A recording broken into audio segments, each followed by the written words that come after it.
Okay, welcome back mga boss. Dahil natapos agad yung isa, yung kasunod nito na Eurosounds, Eurolive. Basta natapos na. Ito naman titingnan natin. Ang model nito ay ER902B Plus ng Concert. May ginawa ko na nito dati pero system ata ang problema. Ito ay ang problema niya, sabi ng may-ari, may kaluskos ang tunog o madumi yung tunog ata. Hindi pa namin to na-testing nung dinala kasi mukhang busy ata ako noon o ano, basta pinaiwan na lang. May ginagawa ata ako. Sabi niya napagawa na daw niya to. Ayan nga, napagawa niya na. Yan, isa sa mga malalaking service center ng electronics. Iwan ko lang sa inyo kung meron yan. Yan, yung branch dito sa Marikina.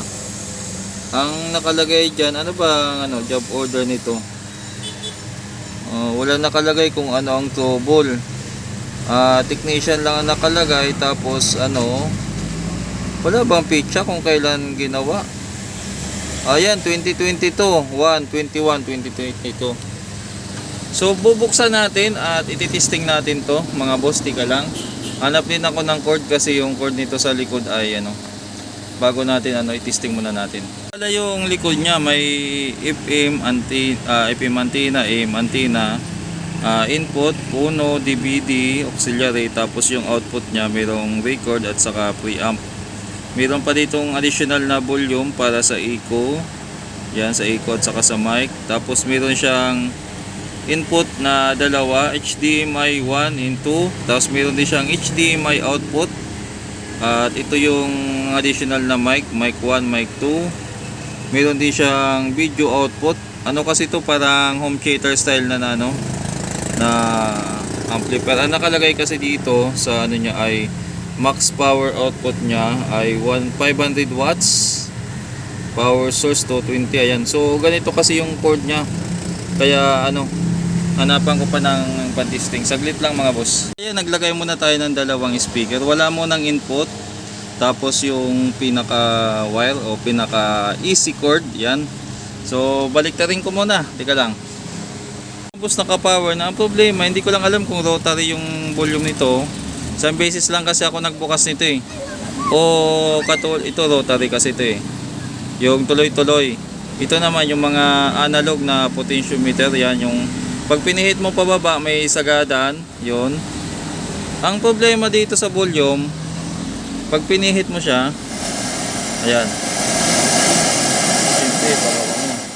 Pag sinara mo, sisigaw. Baka may tama tong volume. Pag nilagyan natin ng audio yan, hindi ko lang alam kung ano mangyayari. Ano ko muna sa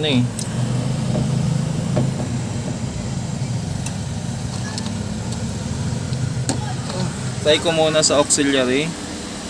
Saan ba ang nito? Ito ata. Yan. Baka pag pinihit ko sumigaw Yun nga. So mag-report muna ako sa may-ari kung anong problema nito. So far wala naman ako narinig na kumakaluskos pa o pumuputok-putok, pero parang may tama yung volume. Kausapin ko muna yung may-ari. Ang complaint nito ni customer ay kaluskos o parang may pumuputok-putok. So far wala naman akong narinig at nag-usap kami ng may-ari kasi itong volume niya sira na nga, tuloy-tuloy na yung ikot.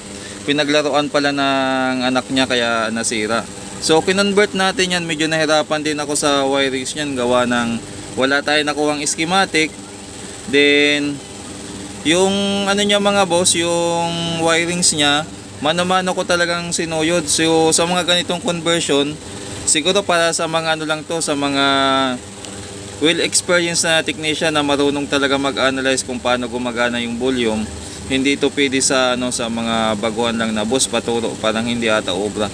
So kailangan kalasin mo to. Tapos ito yung pinakatakbo ng carbon, kailangan familiar ka dito para So kinalas natin, kaya pala siya sira na dahil yung pinakalock niya nabasag na sa loob. So kailangan ko pang i-analyze kung paano tumatakbo tong kamay at saka yung carbon. At napagana ko naman. Then nag-usap na kami dun sa sa board na wala nga daw tong Bluetooth. Ang ginawa natin diyan, sabi ko, troubleshoot na yan yung yung board. possible na may sira na yan, kaya nagkabit na lang ako ng additional na na Bluetooth. Ayan naman, okay na. Tika lang, nakahiram muna tayo ng cellphone na ginagamit ng anak ko. Ito yung so yung papatugtugin natin na kanta, sana hindi ako i-copyright kasi kakilala ko po yung kumanta nito, si Bullet. Isa sa mga mahuhusay na rapper dito sa Marikina. Produced by Griffin Music ata to, yung Sugo Song. Ayan o. Yun. Itong singer, ito si Bullet, kakilala ko po yan dito sa Marikina. May pisto siya ngayon may position siya ngayon sa barangay. Yan, baka familiar kayo.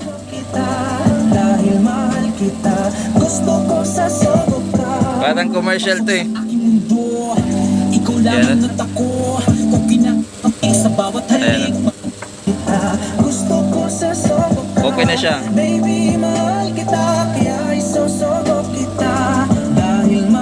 Kaya lang medyo parang hindi ata wholesome.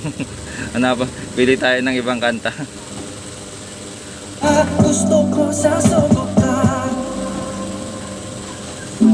Ito na lang. Try natin tong isang kanta. So naka-Bluetooth tayo, sana hindi ako makapiright dito. So far okay na siya. Ipisto na lang natin yung Shoutout pala kay Bullet, baka nanonood ka. Ginamit ko yung kanta mo. Nasusunod magpapaalam ako. Nasa sulok at nagmumukmuk sa'yo'y nangungulila, at walang katiyakan kung luha ko pa'y titila. Bilang ko matuturing walang butas na masilip, at naging isang bangungot ang magkatambay na kayo. Dahil ipinigay ko na lahat na makakaya, iparamdam sa piling ko'y magiging maligaya. Ngunit bakit hiningi sukling balik nito'y pagtangis na pagbumulan na galit na isasagad ang labis sagang umabot sa sukulang kailangang isipin matanggap na lalabusan na sa dyan. So ayos na mga boss, hanggang dito lang. Maiksi lang yung vlog natin dito. Bali volume lang naman, at saka nag-add tayo ng Bluetooth. Yun ang ginawa natin, umiilaw yung para sa HDMI.